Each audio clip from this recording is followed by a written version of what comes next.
do it then, boys. Let's bloody do it. Oh. What's the intro again? I've not done it for 2 weeks. Hello there, friends, and welcome to another Football Manager Therapy. I'm your host, Rich Owens, and here today I'm joined with the lovely T-Boy and Steakity Bakety. That was you, as if you hosted It'll Be Alright on the Night. Well, that's staying in. I think we should just start. I think we should just go. Oh, God.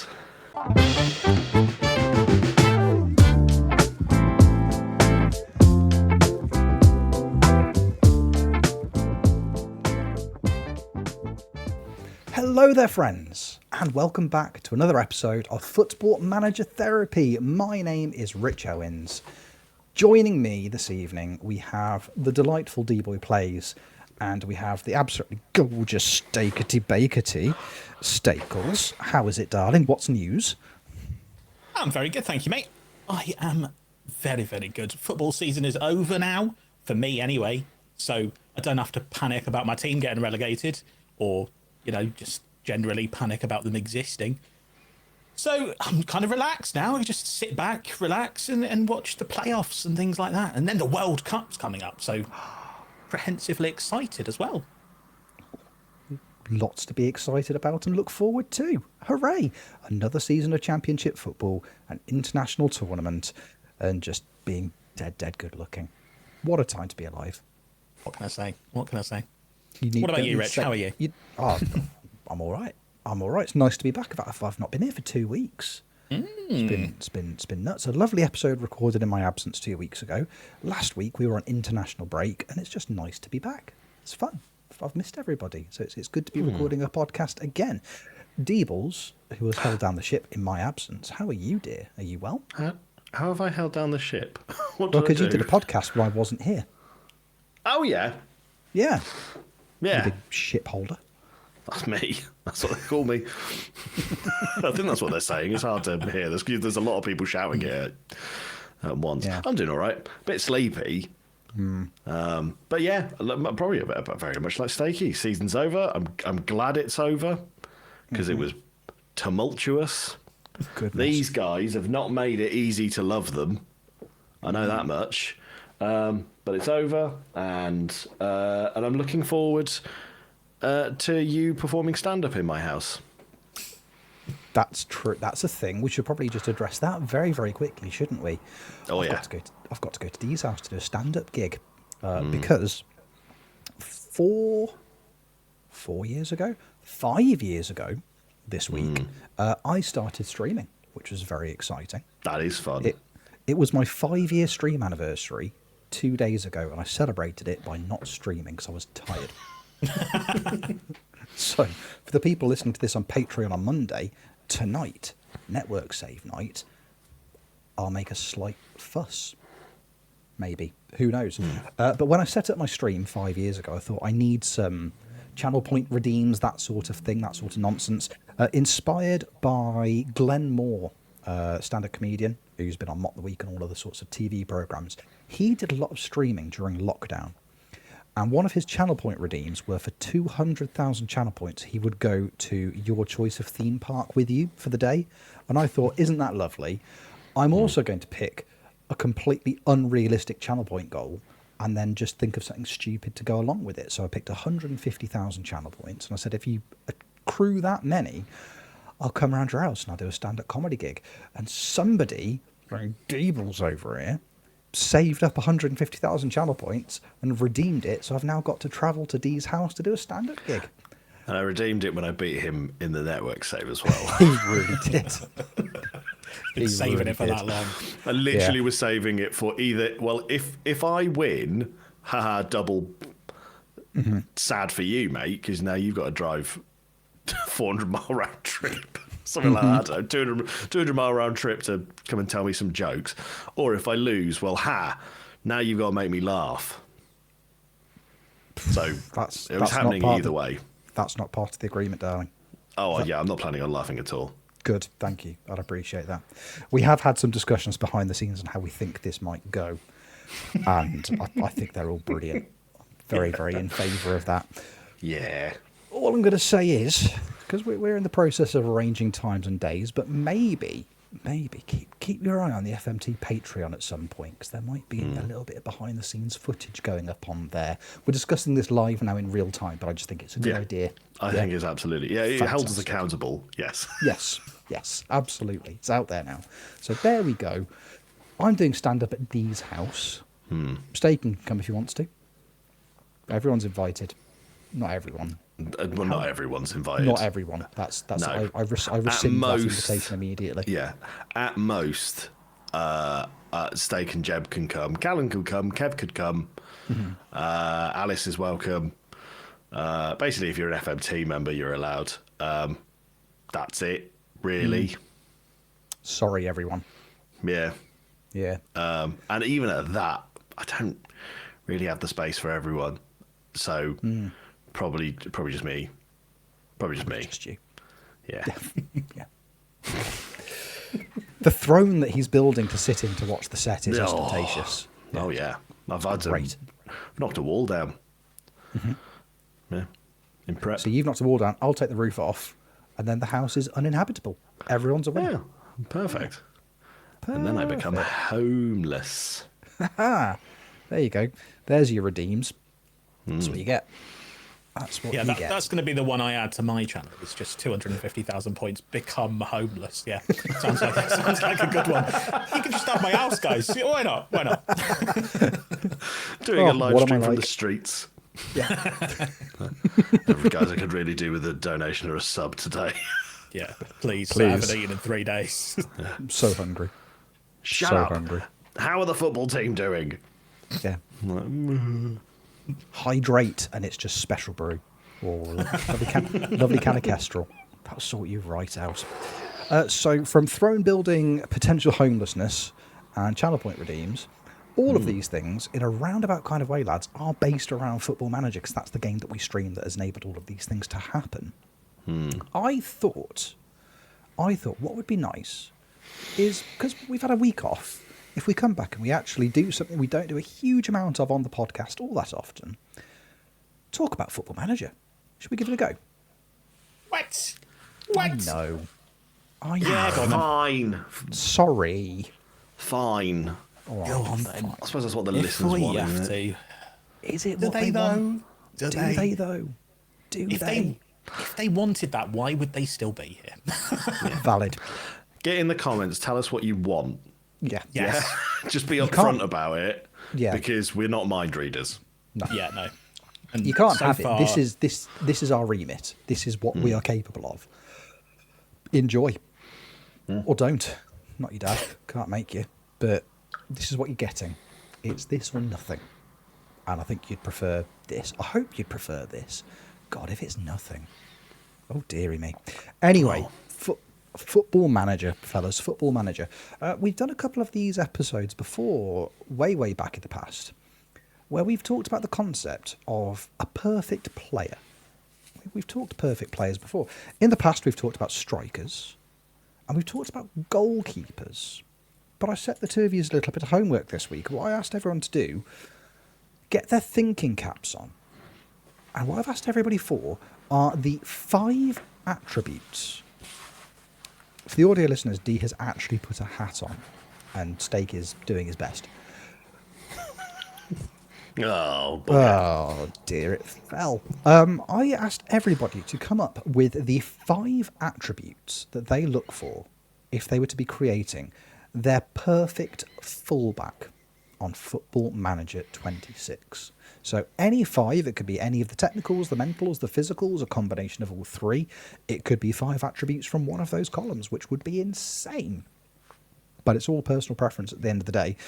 The 5 that you look for, that you want to be the perfect attributes when, if you were to create your perfect fullback from scratch, the 5 that you would want to be the highest for each player. D, because you put a hat on, I'm going to start with you, buddy. Fun. Give us any of your 5, because I know you've got different criterias of 5, but Yeah. what you got for us, So, well, we're all, I believe currently all 3 of us don't play wingers. Yes. I have used wingers in the past. I like a winger, but for some reason, we've all sort of fallen in favour of this 4-1-2-1-2 tactic, which does work really, really well.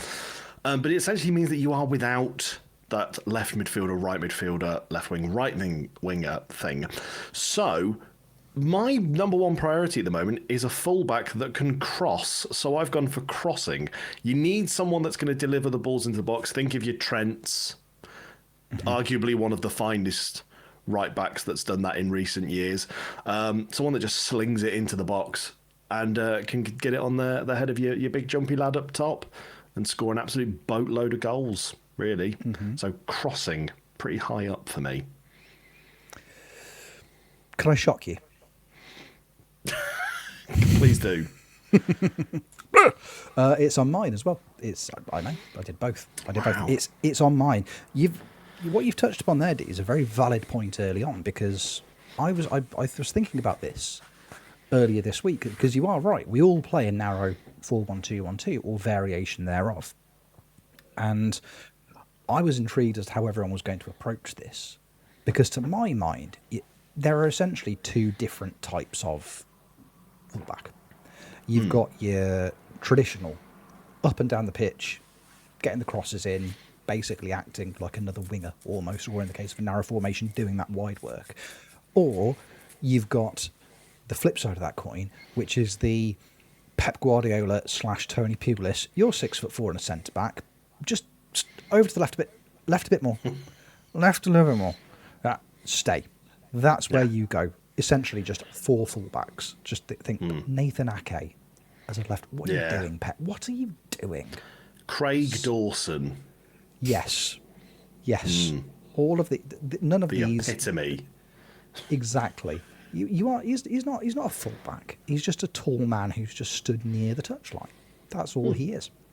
So I was really intrigued as to Dan Burn playing left back for Newcastle and England. That's another one. Exactly. 6'7". What's he doing out there?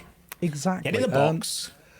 Gvardiol's another one. Just play him central. It just makes the most sense. So I was genuinely intrigued as to how we were going to approach it, and you've opened the gate straight away with crossing, and I 100% agree with you, because goodness gracious me. If I was, abandoning format just very, very quickly for a heartbeat, obviously the ultimate fullback is someone who can do both. You want someone who is a defensive unit but also functions going forward and does all of that well. But very much in my current setup, I'd even say that this is something that I would have, even if I did have wingers, I would still want a fullback that can cross, because, it means that you can get nice overlaps with the wingers. Especially if the wingers are maybe more inside forwards, or, they just want to join that front line, there can be some nice plays on the wing, and then fullback can do the crossing and whatnot. But yeah, crossing, as far as technicals go, is possibly the most important one for me. Yep, I think that's valid. Stakey, are you going to make it 3 for 3 in the crossing train? Absolutely. Number one on my list was going to be crossing, into the point where when I'm building a team in like non-league and stuff, I search for crossing and nothing else. I just want them to bomb a ball into the box to the massive lad that I've obviously got in non-league, because that's how you play non-league football, right? Definitely. So yeah, crossing was number one on my list. I'm very happy with that being chosen so early. So yeah, good. It just makes a lot of sense, doesn't it? It just makes a lot of sense. And you are right, even if you're playing like a 4-2-3-1 and you've got those wingers, did it a lot. Older FMs, I felt like it worked a little bit better for me, but fullback, or you left or your right back, cross more often, cross from deep, just hoof it in from deep. Yeah. Because at the moment, I don't know if it's the same for the two of you, the way that I play, both of my fullbacks get up to the touchline. Like they get up, opposition touchline. That's where they're trying to get to, and then cross from there. I don't have a lot of people swinging it in from deep. So I swing it in early. I like to when possible, but they just don't seem to listen to me. So in the end, I'd be like, you know what? If you're not going to do it, get to that, the 25, 30 yards out. Instead of crossing, they just stop and turn and then pass back to the centre back. And I'm like, no. Your job is to get it in there, into the mixer. See, crossing, it's not surprised me. that all three of us have it on there, especially considering how we are all playing at the moment. So that makes a huge amount of sense. Stakey, I'll come to you next, dear. What else have you got? Give me any of Rich, your I'm four. going to instantly annoy everybody. Both you two, Jeb especially, I'm sure, and the comments. And I'm going to lump two attributes together at once because I don't think you can take one without the other. I don't think there's not a world where you could just have this one at 18 and the other at 2 and be okay with it. I don't think it happens. So I'm going to put forward pace and acceleration as one choice because you can't have one without the other. I think it's so important, especially when you're only playing wingbacks and not playing wingers. They have to go up, they have to go down, they have to go up, down, and they have to be fast because they are the players that are out of position the most. They are basically your defensive weak link straight away because the space is behind them if you're playing like that. You've decided that the space has to go somewhere, it's going in behind your wingbacks. So to get back in time, they've got to be able to get back pretty darn quickly. So my two currently for Holst and Kill have 16 acceleration, 17 pace, and 17 acceleration and 17 pace. I need that. It does not work otherwise. So they have to go together. So apologies for breaking the format and annoying everybody. Please feel free to roast me in the comments. I am going to lump them together and say that's my choice. I like it though as a pair though. You're 100% right. I would almost say that it is a trinity. It's the physical trinity of acceleration, agility, and pace as the three. But I think, yeah, you need the acceleration and pace in there definitely. And one of my other, not a priority pick for me, but was definitely in there was pace, because you do need someone that's just going to be able to absolutely gun it around the place. Absolutely. Interestingly, only one of those two made it onto my list. And it was pace. Interesting. It was pace. Because I completely agree with you, Stakey. I do completely agree with you. In as much as that, because they just go together, don't they? It just makes sense that they would be, that you would look at them in the same way. And it seems to be, like, when I look at a lot of because we're all quite a few years into our saves now, it's New Gen Central. I think we may have talked about this before on the pod, or I've definitely talked about it on stream. One of the things I tend to notice with a lot of new gen centre-backs is that they either have amazing jumping reach or heading. It's not often you get a combination of the two. You'll find somebody who's 6'8" and they have like 19 jumping reach and 4 heading. Like they get off the ground and just have an existential crisis and don't know what to do. Or it's the other way around. Their heading is superb, but they just can't jump. I seem to find a lot of like the new gen fullbacks who are either obscenely fast or they're really quick out the blocks. And it's not very often, again, I see combinations of the two. I don't often see very high or elite level pace and acceleration in the same player, which I think kind of influenced my decisions a little bit as to why I chose some of the attributes that I chose for the players. Yeah, you get this. I would also say as well with new gens, especially in the women's database, which I'm currently in at the moment. I'm managing Angel City of the Angels. And one thing I notice is with, again, a sort of a bit of an anomaly that you get with that. And I guess it's a physical thing because obviously ladies are a bit shorter than men. You get these defenders that have got the trinity of your heading, marking, tackling that are elite. They can't jump and they're all 5'4". And it's like, this doesn't work in my brain. I need taller because they're just going to get lobbed all the time.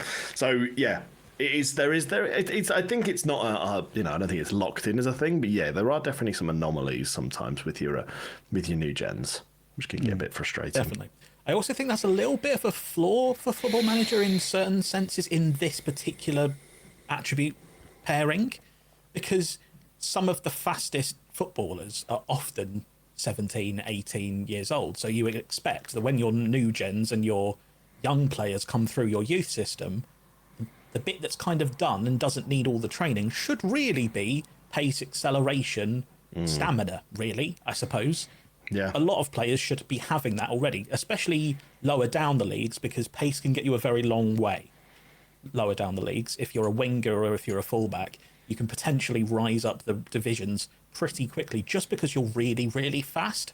So I'm surprised I don't see it more where your new gen comes through and they're 16 and they've got 15 in 15 pace, 15 acceleration already. You don't see it that often.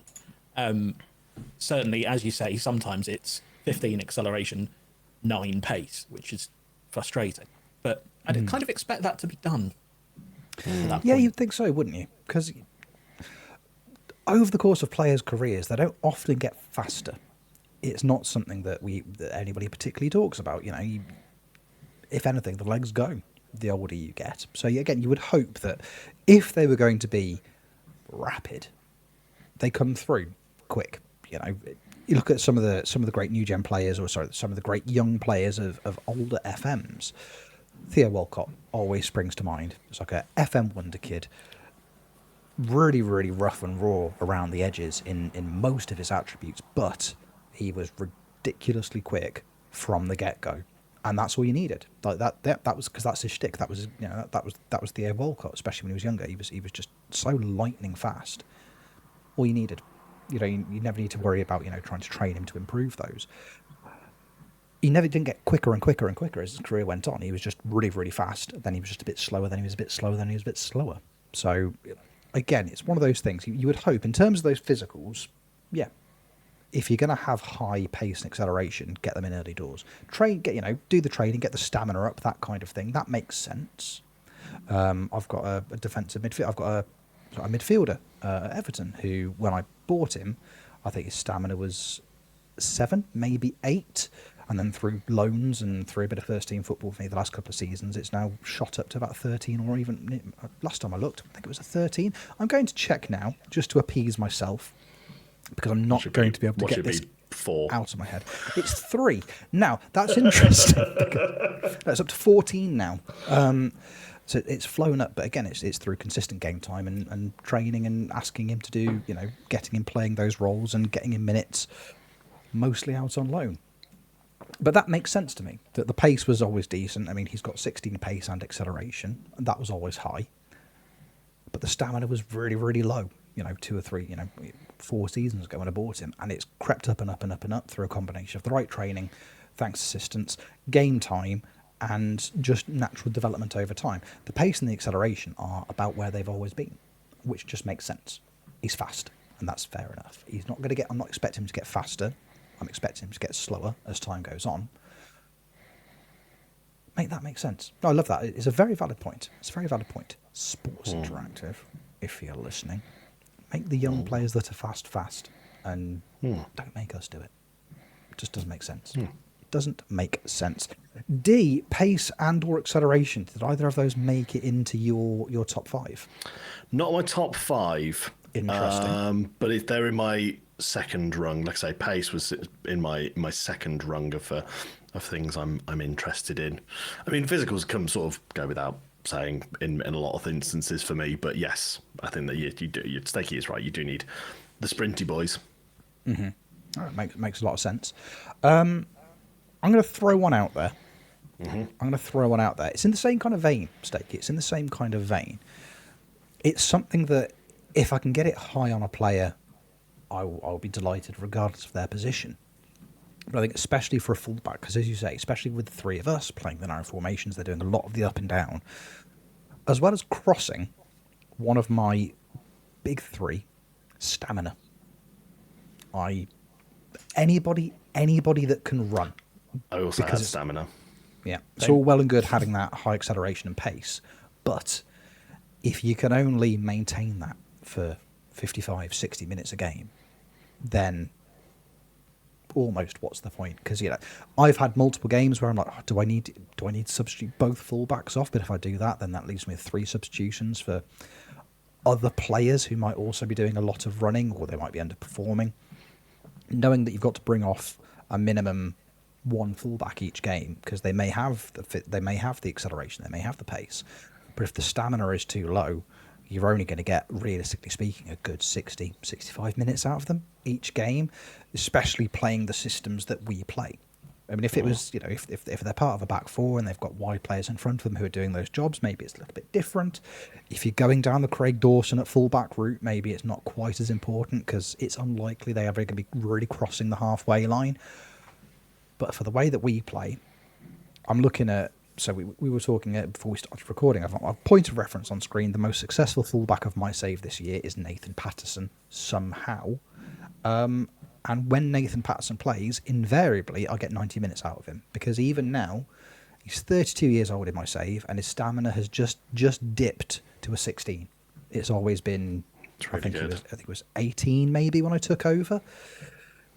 32, I'll give him that. I'll give him a dip of 2 over those 7 odd years I've been at Everton now. But for me, if I can keep that stamina up, because he's good at so many other things, I'm guaranteed to get more time out of him. And if he's on the pitch, that's the win for me. If I can keep a competent and important player on the pitch for as many minutes as I can per game, that for me is the win. He might not be as quick as some of the other fullbacks in my team, but he's got the highest stamina, which means when he's starting, I'm generally getting 90 minutes out of him, which means it gives me more in terms of options and substitutions for other players as the game goes on. I like stamina. I like running. Running's good. Yeah, I think stamina is really, really important. And as I say, it was one that I had on there as well. Mostly because I've actually just changed my tactic today. Not completely. It's still roughly in the same sort of vein of a narrow formation with wing-back play. But I am reverted to my FM24 tactic, or my best recreation of it, which is a 4-2-2-2, slightly asymmetric at 1 centre mid, 1 DM. Is the kind of vibe that I'm going for. But as a result, I have upped my intensity. It's a high press tactic with high lines. Everyone presses forwards, lots of counter attacks, lots of things like that. And the intensity bar at the top of the tactics page is maxed out with a little symbol of an exclamation mark that says, "Yikes, everyone's going to die if you play this tactic." And I'm like, I don't care. So Good. I've been looking, pretty much. Like, just get out there and run until you throw up. Sorry, but that's how we play now. This is the intensity that I want. And my poor wingbacks, who are very, very good and have decent stamina, have been struggling in this second half of the season. I have been substituting them off in the 70th, 75th minute every single game. And I've realised that in the summer, I'm going to need to buy a couple more wing-backs because the cover for them isn't good enough in that area. Previously, I was quite happy with someone who was semi-decent at defending and okay at crossing and running up and down to be there. But now that they don't have the stamina, it's become a big problem. So I'm starting to concede goals in the last few minutes of games, or in around about the 65th minute when those players start to tire, starting to notice things coming in behind and my players are not coming back. So playing with this intensity, stamina is so important. Yeah, I completely agree. It's a great choice. Yeah, makes sense. Makes a lot of sense. So, I've got crossing, I've got stamina, we've touched upon pace. Deebles, what else have you got for us that we're probably going to agree with? For me, it kind of ties in with the physicals we've chosen. Work rate. Because if you've got the stamina, you can last a long time on the pitch. That's awesome. But if you're not going to work the entire time you're on the pitch, and you're going to be sprinting up and down that flank, and you've got crosses going into the ball into the box, and then you've got to track back because it's been cleared, and you're up and down. Yeah, I think work rates maybe something that I actually value in kind of the whole team. But it's something that I think, again, it's something I value quite a lot with any position. But I think in a fullback, it's almost a non-negotiable for me. I need someone who is going to, run themselves into the ground. And it's quite fun actually. Like when you hover over the attribute on your player view, the attribute reflects the player's willingness to work to full capacity, going above and beyond the call of duty. That's what I need a fullback to do, especially if I've got no wingers. I need them to essentially be the engine because they are the attack and the defence. Work rate. Makes a lot of sense. Can I shock you again? Please do. Did you pick it? Yeah, I did. Yeah, of course I did. Of course I did. Because it just makes sense, doesn't it? It just makes sense. Yeah. Again, for me, it links into the stamina aspect of things. You know, it's good. Sure. It's important to have somebody who can run for 90 minutes, and being a fullback, that's essentially what I'm expecting you to do. Stakey, you've talked about that intensity.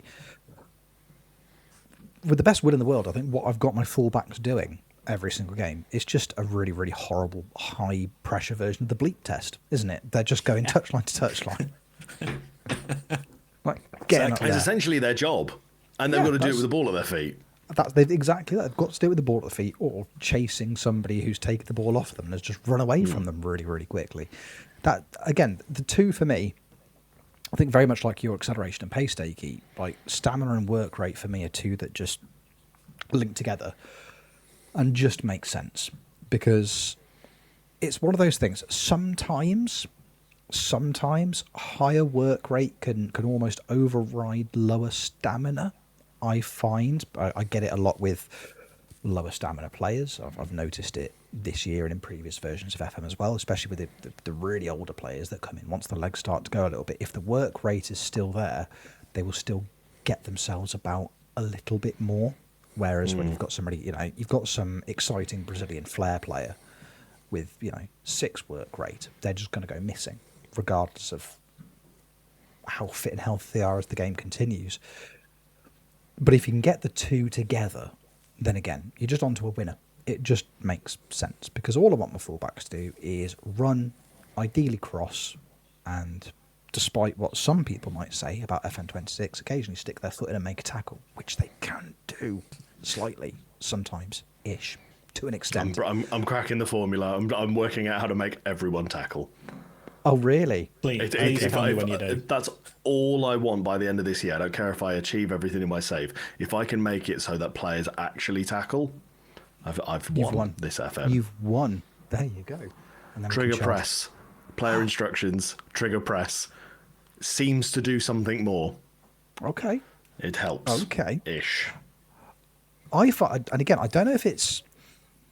I notice my fullbacks tackling quite a lot. Now, ironically, tackling isn't one of my 5 attributes, but it's interesting you should say it. I'm looking at Nathan Patterson. He does it more than anybody else in my team, but I'm not sure if he's tackling or just stepping in and intercepting heavy touches. Does that count? Is that the same thing?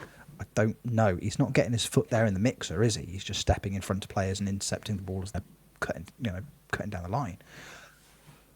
But I do notice him doing it quite a lot. I think I can lead you on from there quite well, Rich, actually. Go on. What have you got for me, I can lead you Staples? on, because my next one is going to be anticipation, which is hugely important for the way I play, especially on the previous Football Manager on FM24.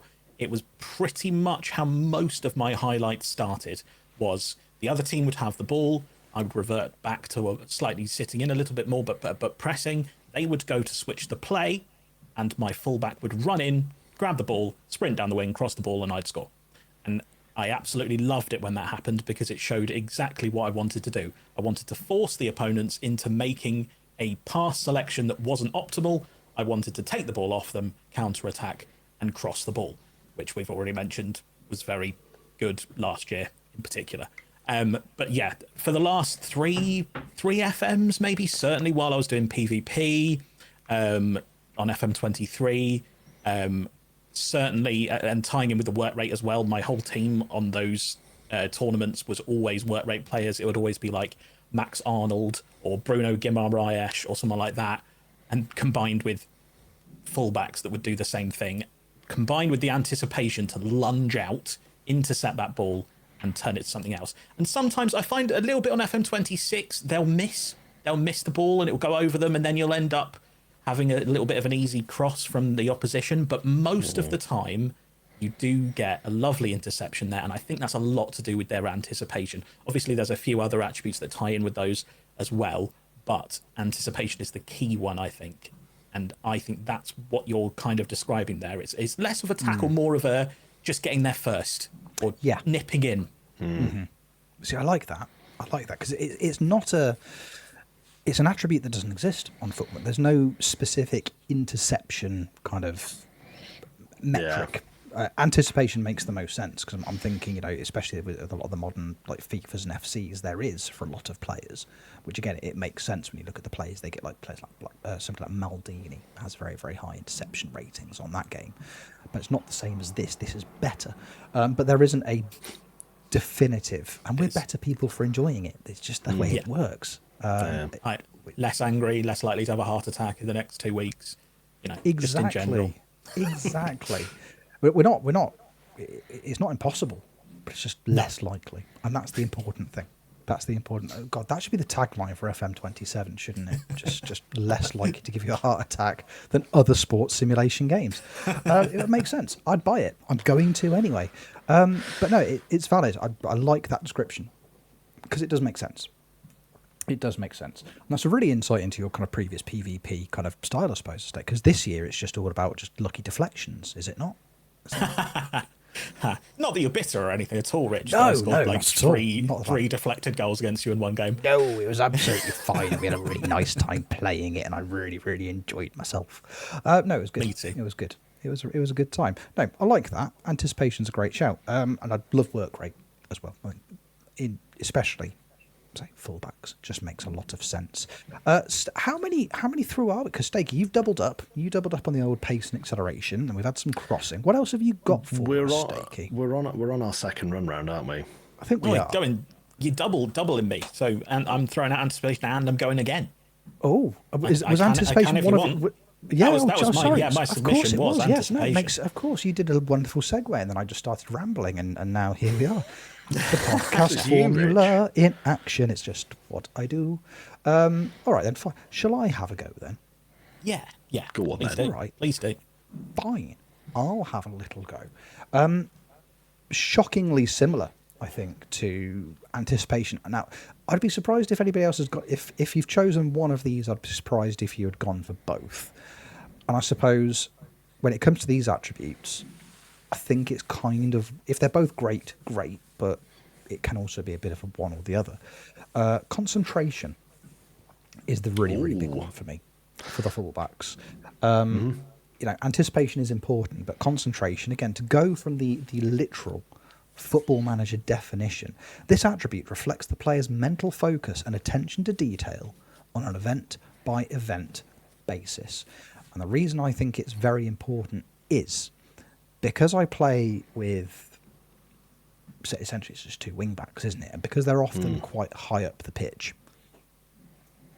sometimes, and it always seems to be in terms of that, was what I noticed with a lot of my highlights, get to the byline, either the cross comes straight away, or there's a cutback, and it's one of the central midfielders will drift out a little bit wider, or maybe the attacking midfielder drifts out a little bit wider to provide an option, and it starts to get a little bit ticky-tacky in and around the box.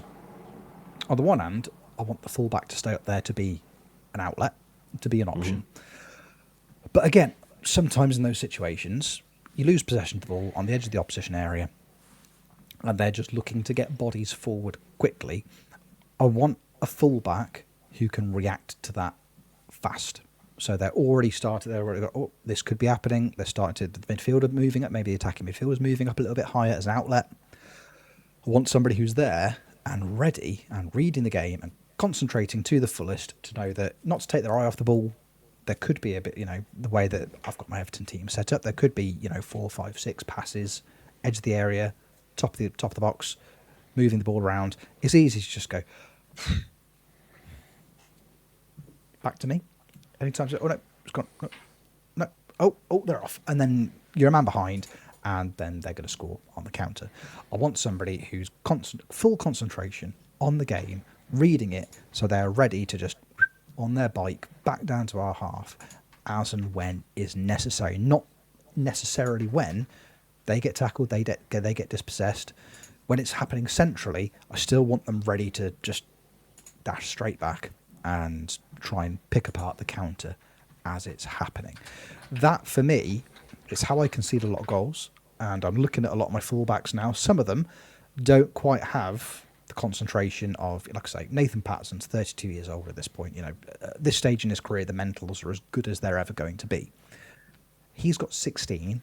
I'm looking at some of the other fullbacks in my squad, and theirs is significantly lower in some cases. And looking back at games that they've started compared to games that others were started, it kind of would make sense that that would be the case, you know, because they're lagging behind a little bit. Wingers or whoever else, you know, or the opposition fullbacks are getting ahead of them. They're not picking up the runs, and they're slipping behind, and we're conceding goals. So for me, concentration is a biggie. I like me some considerate footballers. Yeah, it makes sense. It's almost, again, there is a, with the mentals, because I did choose that as a potential. There's like 4, I think, generally for a defensive player that I feel like are like the ultimate combination. Maybe 5. Maybe 5, maybe 6, maybe all of them. If all of them could be 20, that'd be great. But that's unrealistic and doesn't happen very often. It almost segues into what I was going to choose for my next one as well, which is one I would put with anticipation, concentration, and positioning. I'd like, and this is one I like for just defensively in general, but positioning is a defensive mental, and it is basically about, can the defender put themselves in the right place at the right time? And you're speaking exactly what I kind of look for with a wing back. Is it's the reading of the game with the anticipation. It's putting themselves already in the right position to either make that interception or get that tackle away. It's concentrating enough that when they're further up the pitch that they're paying attention to what their teammates are doing, but also if the opposition are going to, you know, come and press them, because they've got to do that work rate and get back if something goes wrong. But hopefully it won't have, because they'll have done the right positioning and put themselves in the right place to, you know, help the team out. But yeah, I would 100% go positioning to sort of fall in place with those ones for me. Sort of, maybe if you're looking more at a centre back, I'd be looking more at the sort of aggression, bravery side of things. But as a fullback, yeah, I want positioning in there very much. I want that as my defensive back line. I want them all to have good positioning. Yeah, completely agree with you. And to the point where I had 2 very similar youth players come through, left and right back. They came through at the same time, through the same youth intake, with the same potential, but, you know, slightly different attributes on various sides. And I've trained them in a very similar way. And one of them I absolutely love, and is now my second choice right back. They've managed to break into the team, 21 years old. They break into the team. And the other one I absolutely hate. And it's because his positioning is 8. And he just is out of position so much in defence. The amount of goals that come in behind his position at left back is so many that I don't trust him. Like, he just, even if it's not his fault, I'll just be like, Usman, again, for God's sake, Charles Usman. Yeah, I'm calling you out, Charles. Do better. Develop if you're your watching, positioning. Charles, sort it out. Yeah. Whereas the gaffer's not happy. Whereas Husmetin Budstanchi on the other side, great name, by the way. He's the boy. You're my boy. Yeah, you're my boy. Stay forever. Do the Lord's Thanks. work. Yeah, exactly. That makes a lot of sense, doesn't it? So I'm now doing that. I'm going through my fullbacks and looking at ones that we're conceding goals because they're just not quite good enough. Juan Pablo Peralta. Sort your life out, Juan. Peralta. The full bullpen. Yeah, it just makes a lot of sense. It makes a lot of sense, doesn't it? Right. I'll be honest with you, fellas. I've almost started to lose track of how many we've gone through at this point. That was round 3, but we have had some dupes. We've had a few dupes, haven't we? We've had a few dupes, and we've had a few that have kind of led in from others. So I'm just going through mine naturally in my head now. So we've talked crossing, we've talked stamina, we've talked work rate, we've talked. Do you want me to rattle them off? Because I've got them already selected. Thank you, Dan. On a scouting thing. Yeah, crossing is the only technical we've got so far, by the way, lads. So might want to add a couple more in there.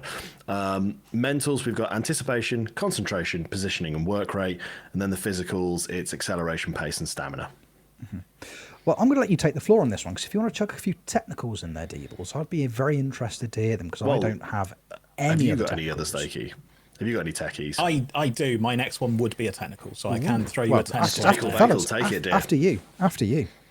Well, my next one is a lot to do with how we've been describing our wing backs, getting up and down the wing and putting in crosses, and then running back again.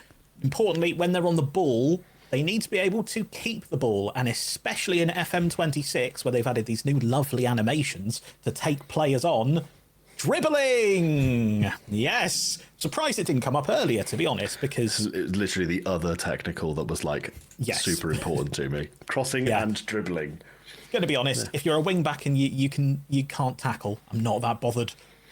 Just try your best. Put yourself in the right position. If your positioning's good, it's fine. But dribbling is kind of key, and I'm now looking at my very expensive left back and seeing that his dribbling is only 11 and being like,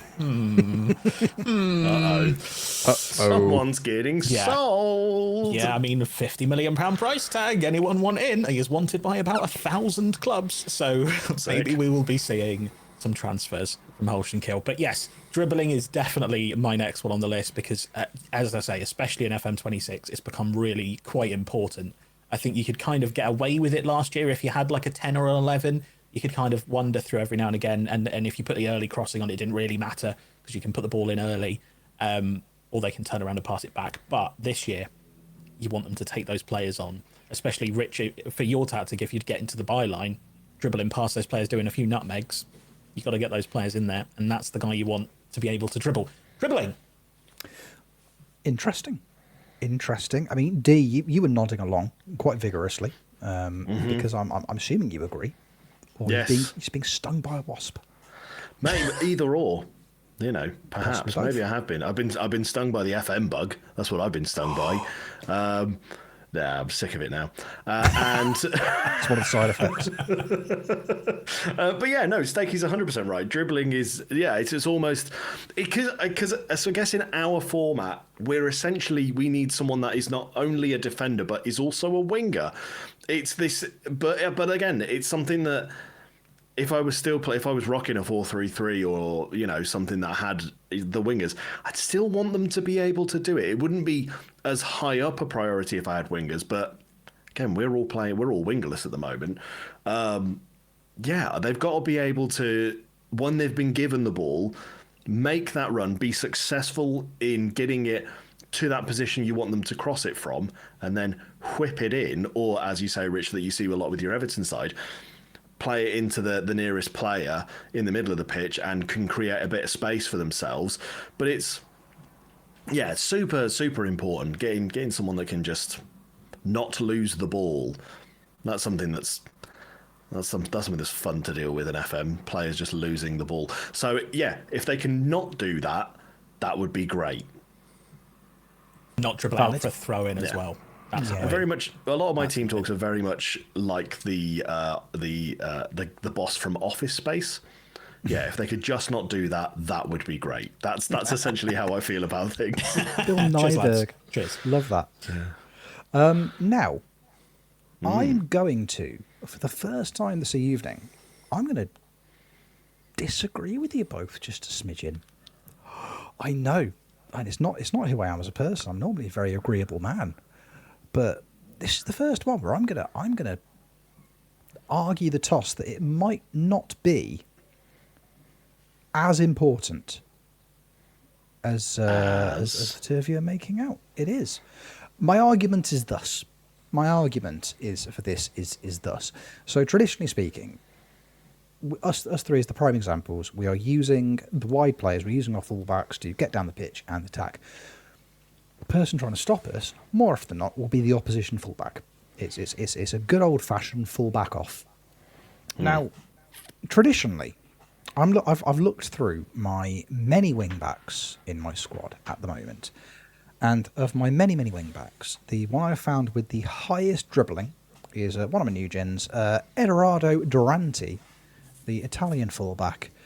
He's got dribbling of 13, which isn't astronomically high, and his is the highest. So I think the next highest I've got is somebody a couple with 11 and a couple with a 10.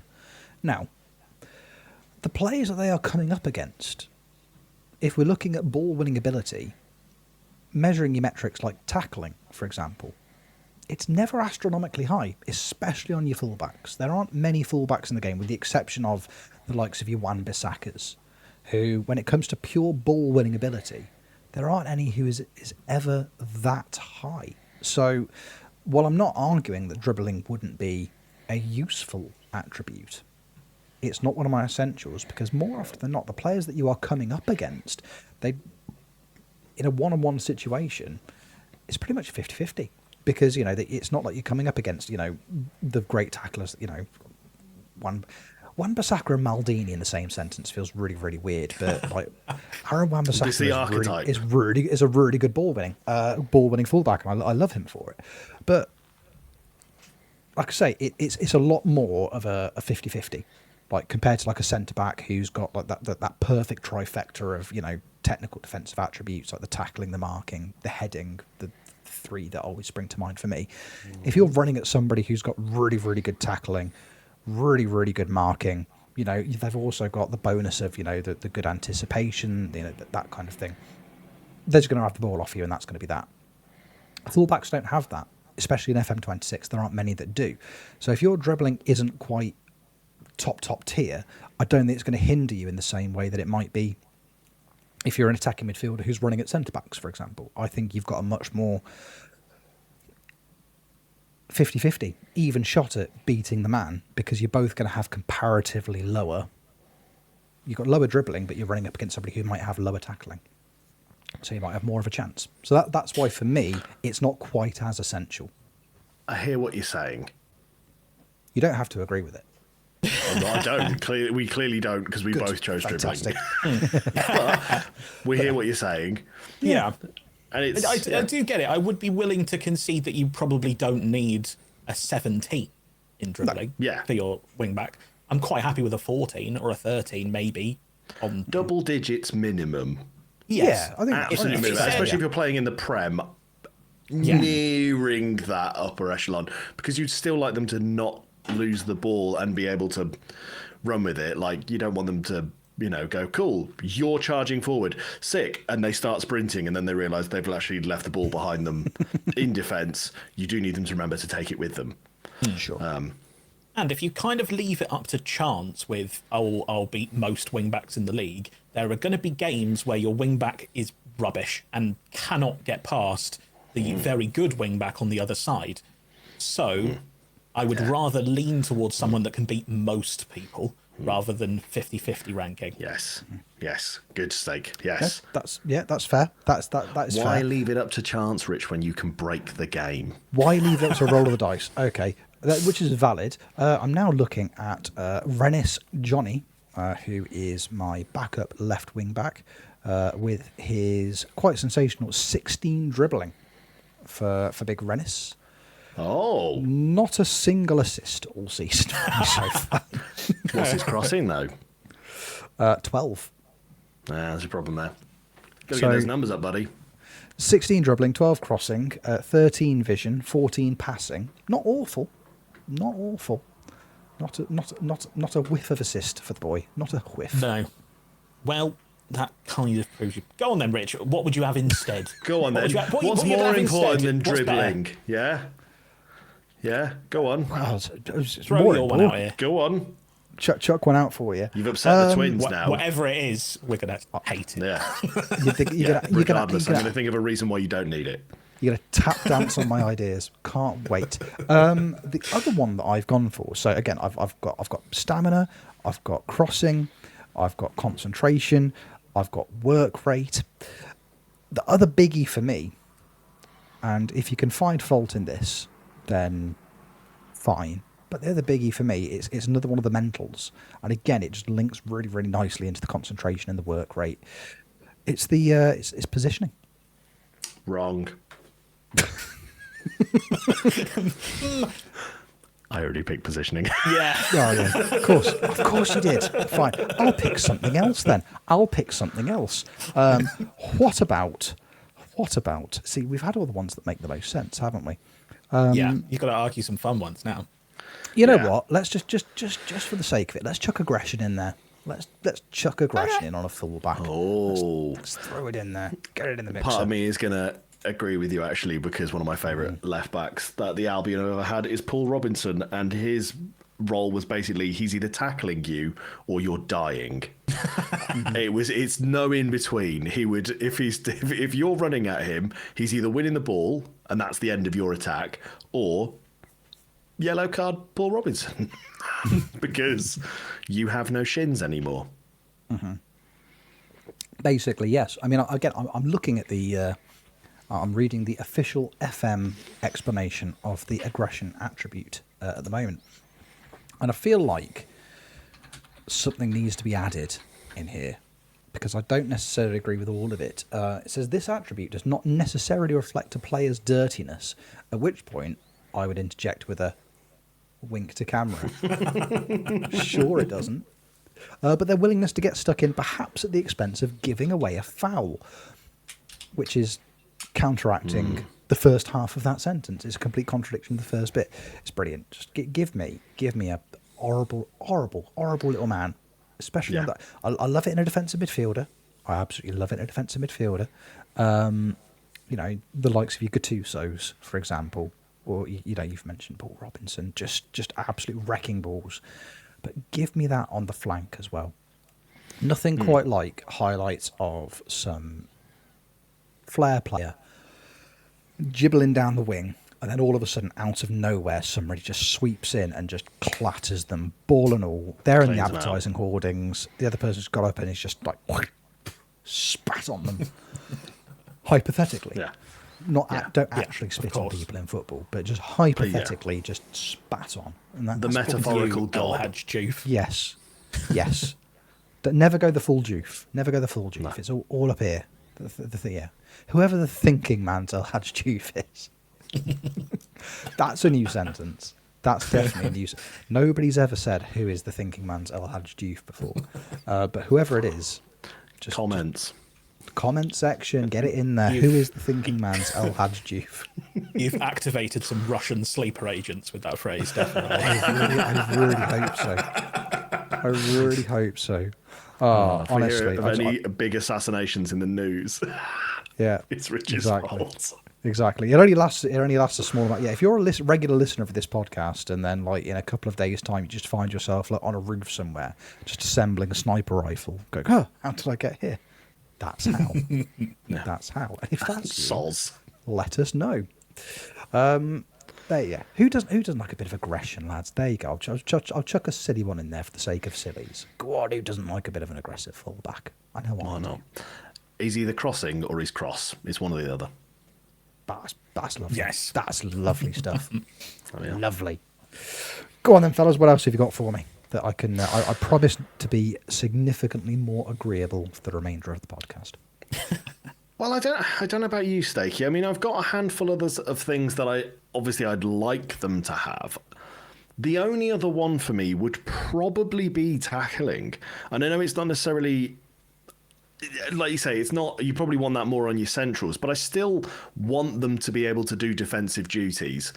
If they're work racing, they're like you just said, it almost goes with the aggression thing. It's like, I want them to, when they're tracking back, you want to see like that winger making the run, and then the camera's zoomed in on them, and then out of nowhere, slide tackle comes in, cleans the ball, but also takes the player out and is like, "Yep, did my job." Ashley Cole, like, not only is he elite going forward, but he can keep the best player in the world, air quotes, in his back pocket for the entire time, thus making not the best player in the world.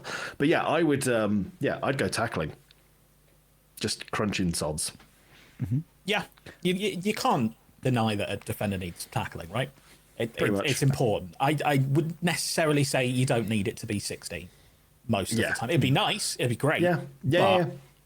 A 12 or a 13, I'm pretty happy with a fullback having that kind of level, as long as they can put a tackle in most of the time. And that's quite good. I think it's a very important thing to note. Yeah, makes a lot of sense. Makes a lot of sense. If you were, quick hypothetical to finish it for both of you then, because again you've sold me on tackling, which, as I've said, it's not necessarily the most important, but it is definitely a bonus. If you could have somebody, if you were offered two players, one of them had, let's say, 12 tackling but 9 marking, or one with 12 marking and 9 tackling. In terms of the fullback, who are you taking? What's the preference there? Interesting question. I'm probably leaning towards the tackling, because in my head, the marking would be, again, if I'm thinking from a fullback stance, because I don't necessarily need them loitering around that winger to keep an eye on them for when they go and do their dribble, but I do want them, as soon as that person is on the ball, with all the other things we've spoken about, I do want them running back and at least trying to stop them. But I don't need them, shoulder tight on them and making sure that they're doing nothing, because I'd want them almost reading the game a little bit from the wider side of the pitch to sort of, even again, it's almost like I don't want them marking, I want them intercepting the pass with that anticipation. I want them putting themselves in the right place to do that. I don't necessarily think they need to be like a centre back who is, essentially like cuddling a striker to stop them from doing their job. I don't even want them to do their job. I want someone to stop them before it even happens from a fullback. So I would lean maybe towards the tackling just more. Yeah, I think I'd agree, but I don't think there's loads in it. From my perspective, most of the time that I want my fullbacks doing any proper actual defending, physical defending, is when they've missed the anticipation of the interception and they've had to turn around, run back to try and stop the cross. And in that situation, a tackle isn't necessarily important, but doing something is. So, or maybe I'm saying I'd slightly lean towards marking then. Marking, or is that just positioning? Would marking try and block a cross? I know what you mean. Is that kind of less tackling, more screening them and stopping them from doing their job? Yes, exactly. Yeah. If marking has any relevance towards screening, then it's marking. If it doesn't, then tackling. That's my... I have no idea. It doesn't say in the description on either, really. It doesn't. It just says the ability to stick close. And I would say that if you're jostling one-on-one with someone that is trying to cross the ball, standing next to them for a long period of time is a good thing. So therefore, I'm going to slightly disagree and say I'd slightly lean towards marking. Fair. Interesting. And Rich, which one are you picking? Oh, I don't care. Neither. Picking a different one. Who cares? I'm picking finishing. No. I think for me, fullbacks in FM probably do want better finishing because they can't stop freaking shooting. Oh my goodness gracious, mate! Yeah, cutting in from the right hand side, getting it on their right foot, and dragging it wide of the far post. Hang it in the Louvre. My goodness gracious me, it's art. Or when they cut inside on the touchline and there is 5 people lining up waiting for the pass and they boot it into the post for no reason. You're just it was the tightest angle ever. Why are you shooting? It says don't shoot. Yeah, one of my key attributes is naming lights, where from anywhere in position they think, I'm gonna become a household name here. Check this out. I'm the next Glenn Johnson, and then Moon. Yeah. Oh, lovely. Yeah, finishing needs to be better. But no, I think. I mean, D, you've been keeping track of these as we've been talking about them. I sure have. You sure have. Do you want to give us a little rundown of what we've come up with then, in terms of the perfect fullback? Well, I'll include the 2 that we've kind of just compared, Sure. Purely because they are kind of important as a defender. Sure. Whatever. But technically, we've got crossing, dribbling, marking, tackling. Mentals, we've got aggression, anticipation, concentration, positioning, and work rate. And then physically, we have acceleration, pace, and stamina. And I've been doing it. Not only have I been keeping track of it, I've been doing it in the scouting centre. Oh. Now, would you like to know the ultimate FMT fullback? I really hope it's someone terrible. Well, no player in the game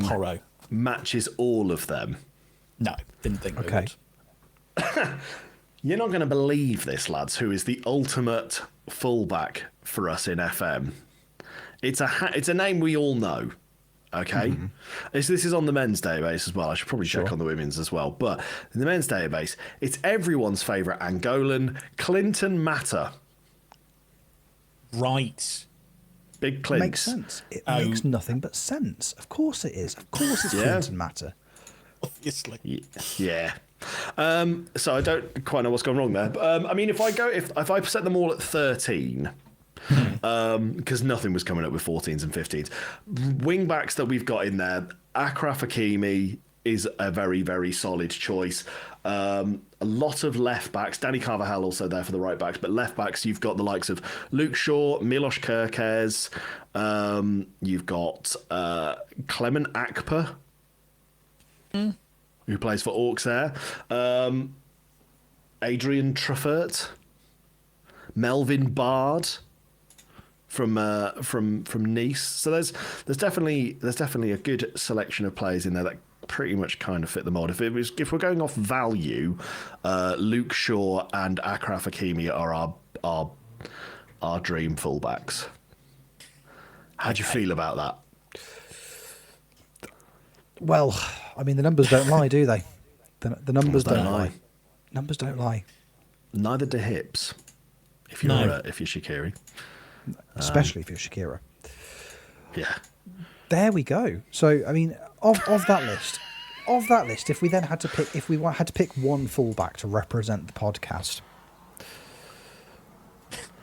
Oh God! I mean, Akraf Hakimi is the best one there. Like, if I look at Akraf Hakimi, again, like, there are other things in there that we've probably not mentioned, but you'd definitely be a fan of them being good at, having a good first touch, passing in there. So, pretty essential. Technique is pretty helpful in there, especially if they're going to be passing and crossing a lot. Like we say, they're essentially a winger as well.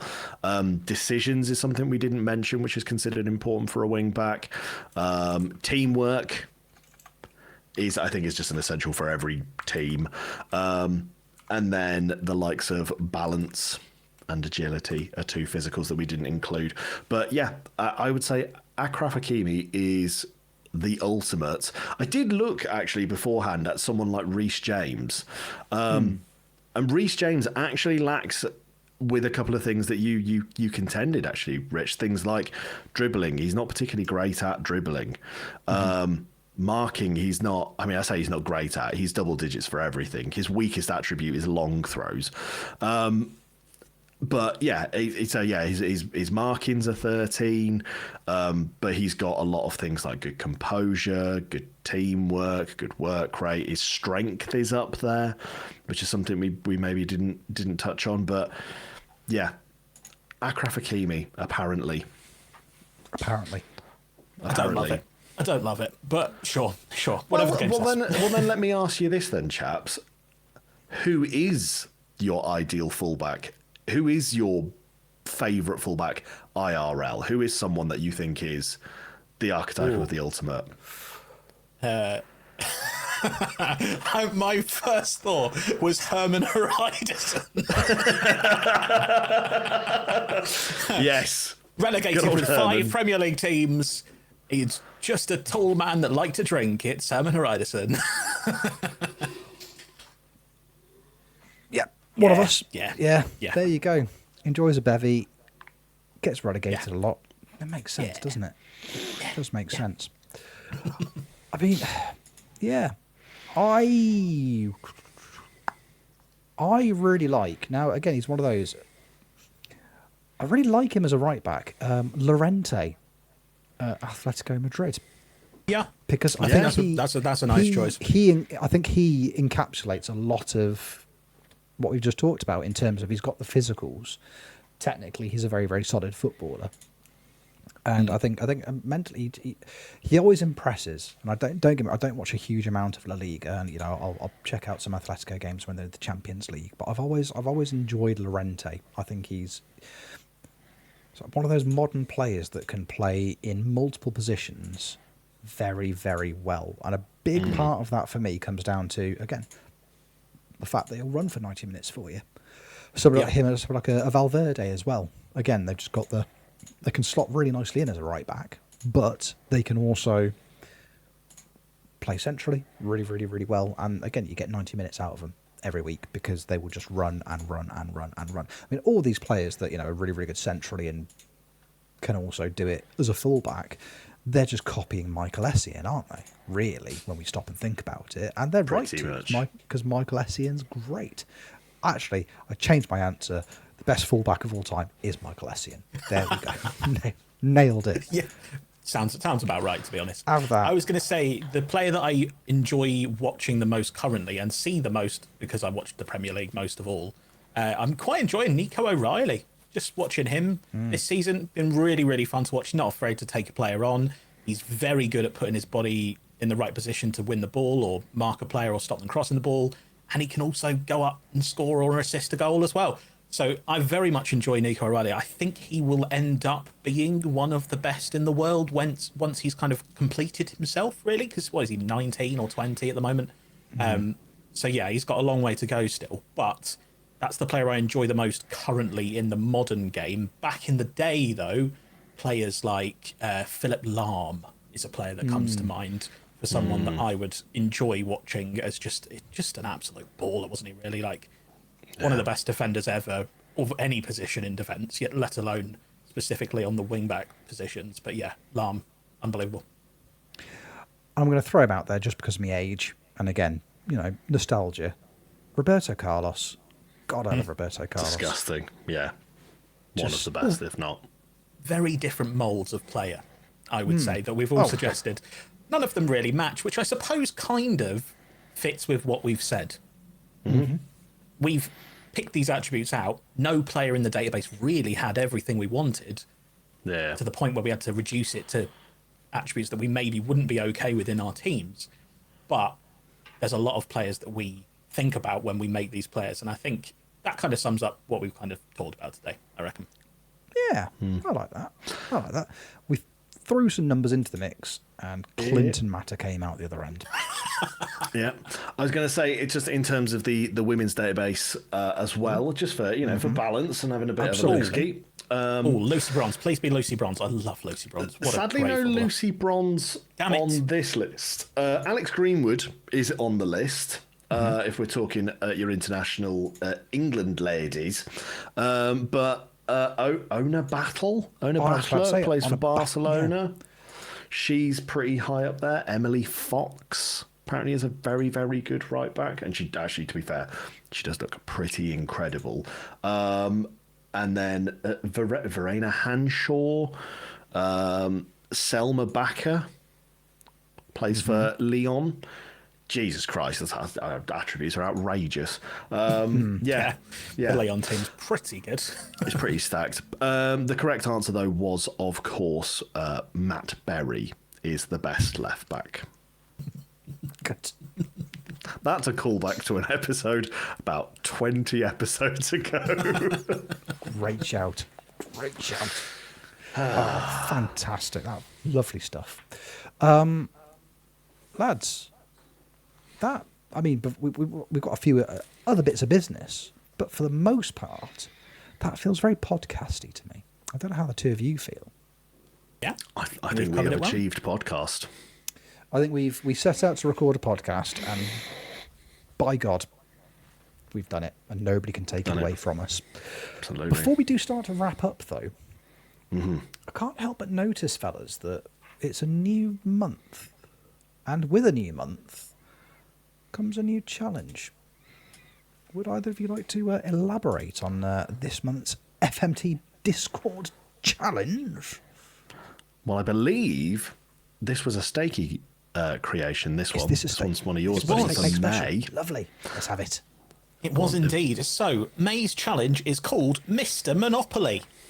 Whilst playing as Monopoly in the Italian CC division, you need to win the league with the most amount of players, aka a Monopoly, featuring in at least one game in the season. Don't be surprised if this challenge gives you the waterworks, because once you've passed go, there's no stopping or any get-out-of-jail-free cards. Monopolise the player pool in the Italian lower divisions and take on this mid-table club. Something about free parking. perfect. What's not to like? What's not to enjoy there? Something fun for the FM community. Chest. Good. That was the best one of the lot. Well done. Well done. Well, I worked really hard We on only writing do all this those to other make ones. bad puns. Yay! It literally is just about the puns. beautiful. That was beautiful. Honestly, powerful stuff. Everyone get involved. There will be, if you're on the FMT Discord, it will be in the Discord for you to have a little look at. So get in there and get going. Love that. I'll tell you one thing that did resonate with me there, Stakey, as you mentioned, in the Monopoly terms, most amount of players. That reminds me of something we did a little while ago on the podcast. Don't know if you remember, we played a lovely game a little while ago called FMT Ask Master. Oh, yeah. That we totally invented. And That we definitely- totally invented. Yeah. And Not- one of the criteria on that was Yeah. I think it was most players at the club, or most players with one appearance at the club. And that was part of FMT Ask Master. I think we should bring it back, I think we should do more. I think so. No. No? Overruled. Overruled. I think because Of Dan course, I said think you should bring it no, back. we should choose other people. I don't think Yeah. I don't want to do another one. Do I have to do another one? Or maybe. It's hard for you to remember which one of the two of you won the last one. Well, I don't. It was definitely Well, one. I'm pretty confident. I was pretty confident I did, and then in all of our group chats, and I know what happened was you shared a picture of Steak saying congratulations D on winning, and then you thought, well, 'Cause that- Steak won. Yeah, because that was the bit, and that's exactly what I did. That is exactly You confused what yourself happened. with being daft. I Yes. did. I was being a silly goose, and it's come back to bite me. Who could have possibly foreseen this as a set of circumstances? But no, we're bringing it back. FMT Ask Master is returning over the next few months with guests galore, contestants galore, and a very, very exciting host. I'm not going to say anything. Not going to say anything more. Is it Greg Davies? He's not answered my emails yet. better. Yeah, fair enough. Better. It's better than I'm still trying to work out his email address, if I'm honest with you. It might be greg.davies@taskmaster.co.uk. I've tried that If one. it is that, I'm so sorry for leaking that, Greg. Soz Greg. Soz Greg. Sorry, mate. Sorry. Bad.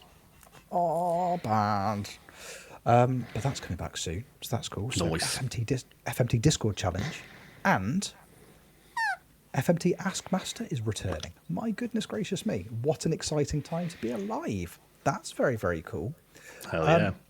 Just before we wrap up, fellas, if it's all right with the two of you, I'm going to be just a little bit self-indulgent for 30 seconds, if you don't mind, because Please do, buddy. Please do. because so we talked earlier about how it's quite a big contenty week for me, because it's 5 years since I started streaming, which is very, very exciting. 4 years ago, the weekly episode of the Football Manager Therapy podcast, the one that was released 4 years ago, technically this week, or at the time of listening last week, but we had a week off. It was called Announce Rich, which was my first ever official FMT podcast as a member of FMT, which was exciting. And then obviously Tony, I'm assuming he's got caught up at the shops, because he told me he was popping to them 140 odd episodes ago, and he's not made it back yet. So I'm Buying assuming cigarettes is a he's hard decision. honestly pint of milk and a pack of ciggies, and he promised me he'd be right back, but until then I'm keeping the chair warm for him. I just wanted to say thank you to everybody, to the twos of you, to Dee and to Stakey, for being my friends and for keeping this on the rails in some capacity. Obviously, a massive thanks to Jeb as well, who cannot be here today because he spent his day at Wembley today doing his Tough, big innit? important Tough job. life. It's a really, really hard life, isn't it? But seriously, Jeb is an absolute trooper and works harder than anybody else I know. And hopefully you can have a bit of time off now. The season's over. Fingers crossed. Unless they introduce the double playoffs, then he'll be furious. The angriest man alive. But I just want to say thank you to Dee and Steak and to Jeb and to Tony and to Kev and to Alice and to Callum and to Matt and to everybody who has been involved in the podcast, all the guests we've had on. I've been in charge now for near enough 4 years. God, I've made a horrible mess, but it's been brilliant fun. I've really enjoyed it. It's all. It's been brilliant.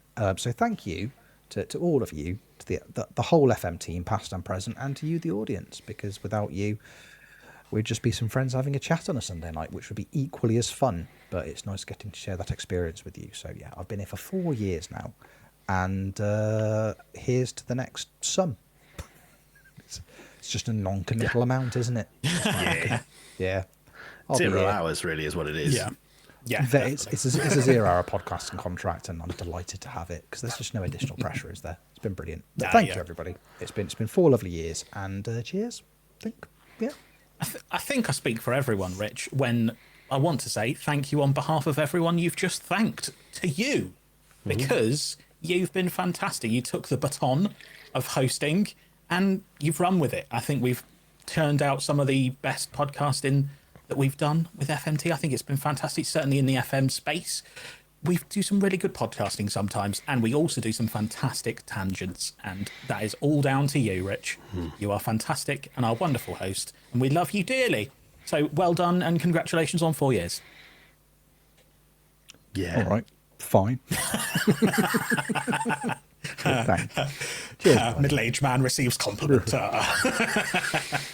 Well, I feel You're like I need to. handsome, you're funny, you're good at podcast, you're good at everything. Got a nice hat. Yeah. Got 2 good hats. What else is fun bass? Lovely Johnny Foreigner poster in the background. So well done, You're just listing things you can see now. That's what's Flat Eric. Say something else nice.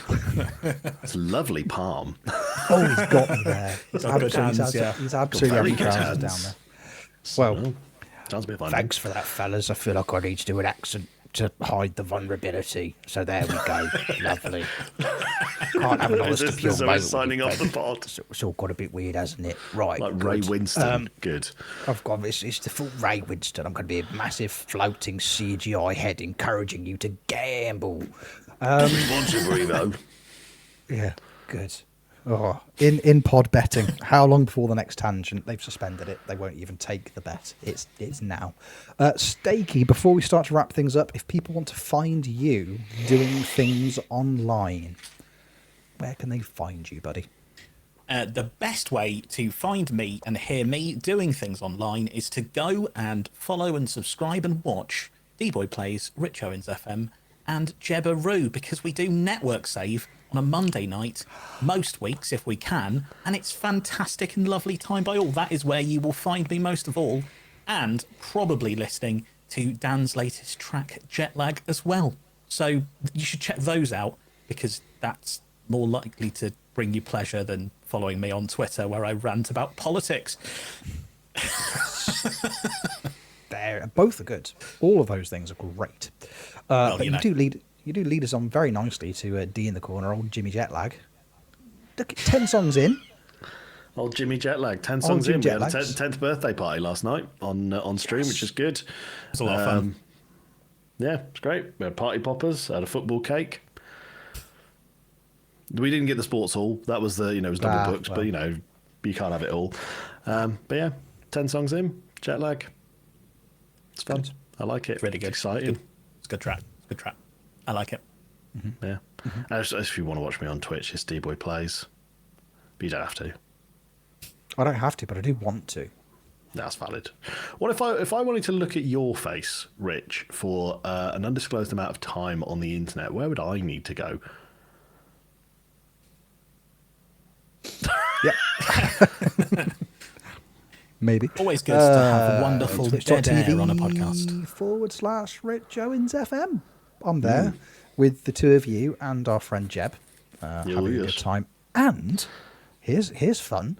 On a Thursday evening for a little while, me and Deebles and friend of the pod Clothy, we've started Borderlands. Yeah, That was man. nice. We did a little Borderlands stream on Thursday, and didn't we have a nice time? Had a great So time. we did a I few died a more of lot. those. Oh, nobody actually. I don't think anybody actually died though, did they? No, we got revived. Everyone every got picked time, up. but Everyone got picked up. I off the fell floor. over a lot. I got very clumsy. Everyone did themselves a mischief. But that's part of the fun, isn't it? So yeah, that was good. Look at us diversifying our content. I know. Gross. So Borderlands Therapy podcast will start in about a month. Yes. BLT. That's a sandwich. Borderlands But Therapy. The branding. Yeah. Oh, the Yeah. branding. Fantastic. Yeah. I reckon we could get Kev on that when that inevitably starts. He'd love a bit of that. Kev loves a bit of Borderlands. And we love a bit of Kev. Good. So interact with all of those things, please, and thank you. Appreciate you.